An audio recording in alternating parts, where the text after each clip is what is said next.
Good day, here are the headlines from the Philippine News Agency.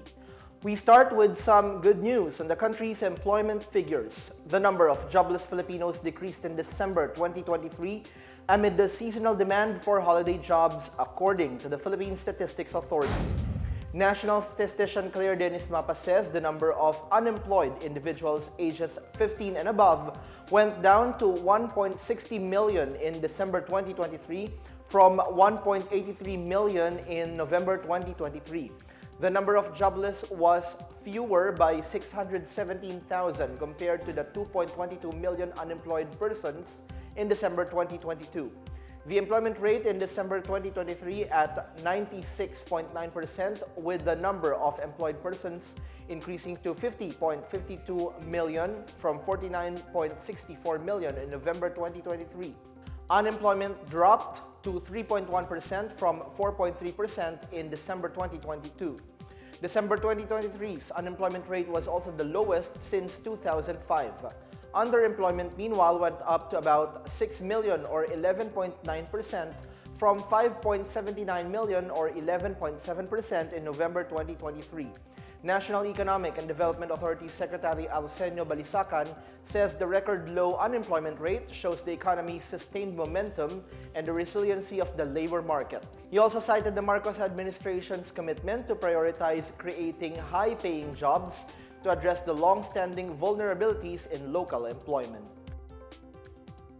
In related news, President Ferdinand R. Marcos Jr. affirmed the government's commitment to sustain the country's economic growth amid a continued slowdown in the movement of commodity prices. This after the Philippine Statistics Authority reported that headline inflation further eased to 2.8% in January 2024.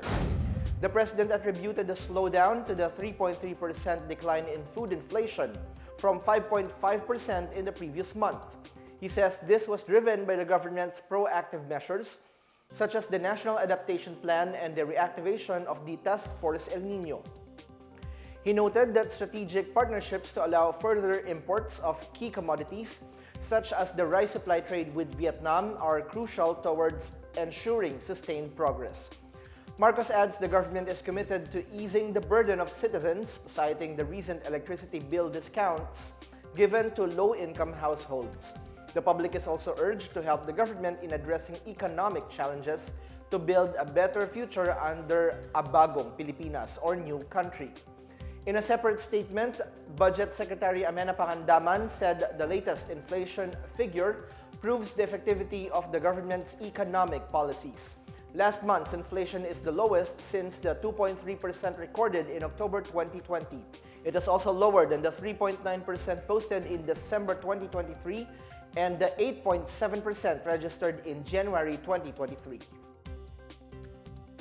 Saudi Arabia has started releasing payments for Filipino workers affected by the bankruptcy of construction firms in the kingdom in 2015 and 2016. President Ferdinand R. Marcos announced this development in a video message on Tuesday. The chief executive says Saudi Arabia will continue to pay insurance to employees of bankrupt companies who filed claims. Marcos says the Overseas Filipino Bank and the Land Bank of the Philippines have already processed over 1,100 Alimna Bank indemnity checks, over 800 of which have been cleared and credited to displaced OFWs. He also said Saudi Crown Prince Mohammed bin Salman has committed that the kingdom would pay the insurance claims. Nearly 13,000 OFWs lost their jobs after Riyadh-based construction companies declared bankruptcy in 2015 and 2016.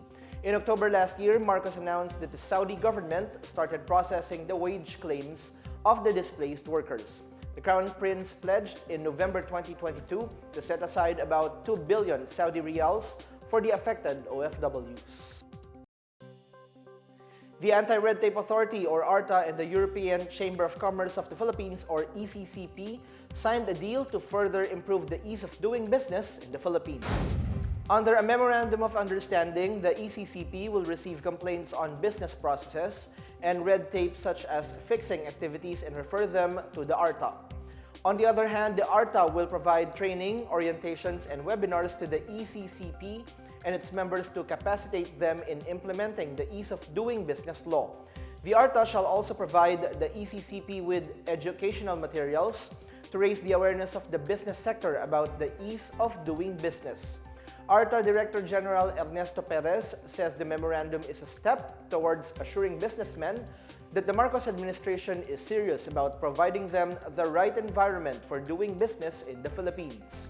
For his part, ECCP President Paulo Duarte said they are committed to engage in cross- and multi-sectoral initiatives and partnerships to boost the country's growth and development.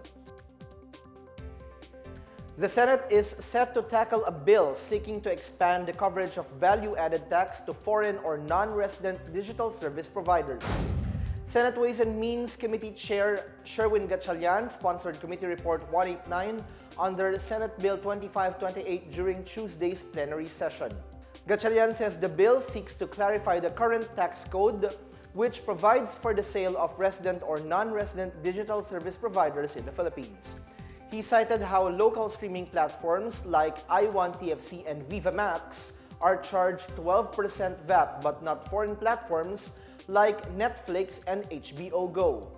He says the situation places local businesses at a disadvantage and hampers the government's ability to collect taxes from the growing digital economy. Based on estimates from the Department of Finance, implementing VAT on digital service providers may generate an additional 83.3 billion pesos from 2024 to 2028.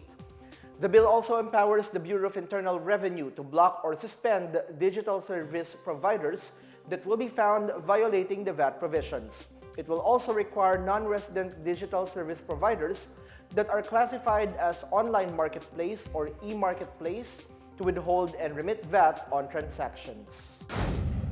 And that's the latest and the biggest stories on the Pna Headlines. For more news updates, please visit our webpage, pna.gov.ph, or our Facebook and X account, Philippine News Agency. The Pna Headlines is also streamed via the Servicio Facebook page. You may also watch the Pna Headlines through the Philippine News Agency's YouTube account via the News and Information Bureau website, nib.gov.ph under PNA News, or on the Facebook page of the Presidential Communications Office or PCO. I'm Benj Bondok. This is the PNA Headlines, bringing stories that unite the nation.